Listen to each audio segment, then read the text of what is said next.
प्यारे बच्चों, ये आपका क्वेश्चन आ गया है, थोड़ा सा लंबा है, 2024 में आया हुआ है। और ये भी हम लोग इसका भी पोस्टमार्टम करेंगे आसान तरीके से एकदम। बस केवल आप लोग धैर्य बनाकर देखते जाओ। लिखा है 3 सेंटीमीटर ऊंचाई की एक वस्तु एक अवतल दर्पण से। इन्होंने बात किया है अवतल दर्पण, तो हम लोग पहले अवतल दर्पण का पोस्टमार्टम करेंगे। ये है अवतल दर्पण। अवतल दर्पण की कहानी फिर एक बार हम लोग समझेंगे। ये रहा अवतल दर्पण, ये आपका होता है ध्रुव, और ये जो होता है अवतल दर्पण आपका यही होता है राइट साइड वाला। तो ये आपका होता है आर, ये होता है आपका सी, ये होता है आर। तो यहाँ हमने बना लिया सी, ऐसे सोचो यही है। तो इसके जो है ये पी हो गया, ठीक है, और इसके इधर आर है। यहाँ पे हमने सी मान लिया, ये आपका आर हो गया, ठीक है। तो अब हम लोग वस्तु जानते हो इसके सामने रखा जाता है, तो ये मान लो यहाँ पे वस्तु रख दिया गया है। कितना सेंटीमीटर? 30 सेंटीमीटर ऊंचाई का। वस्तु की लंबाई को हम लिखते हैं, जो वस्तु की लंबाई होता है उसको हम लिखते हैं ओ से, ठीक है। कहीं कहीं आपका एच एच डैश से भी होता है, तो जैसा आप करो। तो ये हो गया 3 सेंटीमीटर। हमने प्लस इसलिए लगाया, ऊपर वस्तु हमेशा ऐसे रखा जाएगा, तो ऊपर वाला प्लस में, नीचे वाला माइनस में। तो ये हो गया लंबाई 3 सेंटीमीटर। अवतल दर्पण से 8 सेंटीमीटर की दूरी पर रखा गया। ये वस्तु की दूरी बताया गया है 8 सेंटीमीटर। तो वस्तु की दूरी जो हुआ यू, वो हुआ 8 सेंटीमीटर। ये हमेशा माइनस में होता है, दूरी हमेशा माइनस में, क्योंकि वस्तु हमेशा लेफ्ट साइड में रखा जाता है और लेफ्ट साइड हमेशा माइनस में। जो 4.5 सेंटीमीटर ऊंचाई का आभासी प्रतिबिंब बना था। अब यहाँ इन्होंने प्रतिबिंब की लंबाई भी दे दिया। प्रतिबिंब की लंबाई जो आई हम लोग लेकर चलते हैं, ओ और आई, ये इन्होंने दे दिया है 4.5 सेंटीमीटर। ये माइनस में रहेगा। क्यों माइनस में रहेगा? क्योंकि उन्होंने बताया आभासी प्रतिबिंब बनता है, आभासी प्रतिबिंब बनता है। 4.5 सेंटीमीटर ऊंचाई का आभासी प्रतिबिंब बनता है। तो यहाँ पे आभासी प्रतिबिंब बन रहा है, तो यहाँ पे 4.5 हो जाएगा।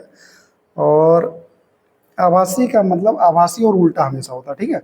तो आभासी वाला जो होगा वो उल्टा होगा। तो यहाँ पे हमने 4.5 सेंटीमीटर कर दिया। अब इन्होंने पूछा प्रतिबिंब की स्थिति और फोकस दूरी याद कीजिए। प्रतिबिंब की स्थिति का मतलब ये हो गया कि हमें प्रतिबिंब की दूरी निकालना है, प्रतिबिंब की दूरी निकालना है, यानी प्रतिबिंब की दूरी क्या होगा, और पीछे बनेगा कि आगे बनेगा, ये सब बताना है। और फोकस दूरी निकाल लेना है, फोकस दूरी निकाल लेना है, जो कि यह होता है। तो चलिए देखते हैं। अच्छा, फोकस दूरी यहाँ पता चल रहा है कि ये आपका फोकस दूरी होता है, जो वो माइनस में आएगा, ठीक है। प्रतिबिंब भी हमारा क्या है, क्योंकि आभासी बन रहा, तो ये भी आपका क्या होगा, आभासी प्रतिबिंब होगा, तो प्लस में आएगा। तो ये हम लोग देख लेते हैं। सबसे पहले हम आपको बता दें, पोस्टमार्टम जो हम लोग किए थे तो उसमें ये बताए थे कि यम इक्वल टू होता है आई अपान ओ माइनस का वी अपान यू। अगर ना पता हो तो देख लेना, उस वीडियो में है। अब यहाँ से हम इसको लेंगे, ये केवल आई अपान ओ इक्वल टू माइनस का वी अपान यू, ठीक। तो यहाँ से ओ कितना है, 3 सेंटीमीटर, ठीक। आई कितना है, माइनस का 4.5, और v कितना है आपका, v जो है वो निकालना है, और u आपका माइनस में है, -8 सेंटीमीटर, ठीक। माइनस का 8 सेंटीमीटर है ये।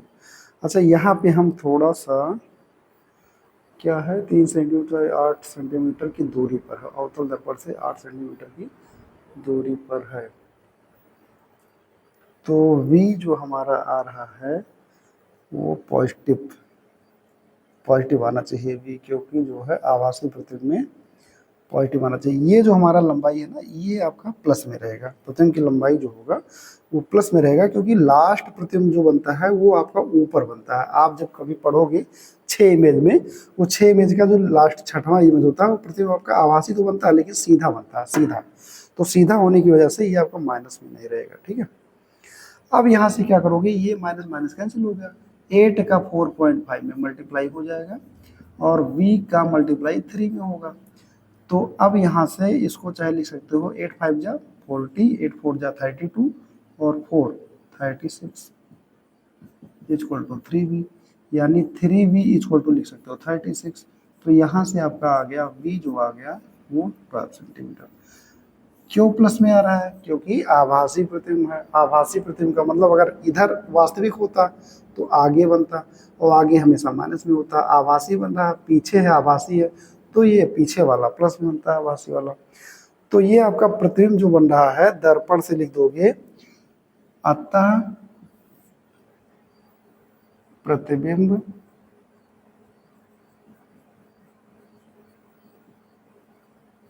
दर्पण के ध्रुव से, चूंकि सारी दूरियां ध्रुव से ली जाती है, ध्रुव से 12 सेंटीमीटर पीछे बनेगा। ये हो गया, यानी v का मान निकल आया और प्लस में रहेगा। अब बात आती है फोकस दूरी की। फोकस दूरी निकालने के लिए 1/f हम दर्पण सूत्र लगा लेंगे। दर्पण सूत्र से 1/f इक्वल टू क्या हो जाएगा, 1/u प्लस 1/v। तो 1/f equal to 1/u, u आपका है माइनस का 8 और v आपका है क्या है, v आपका है 12। तो यहाँ से फिर वही आया, 8 और 12 का एलसीएम लेना है तो कैसे लेंगे, तो आसान सा तरीका बिना पेन चलाए, ये 12 है ये 8 है, तो बड़ा वाला जो है उसका टेबल पढ़ ले।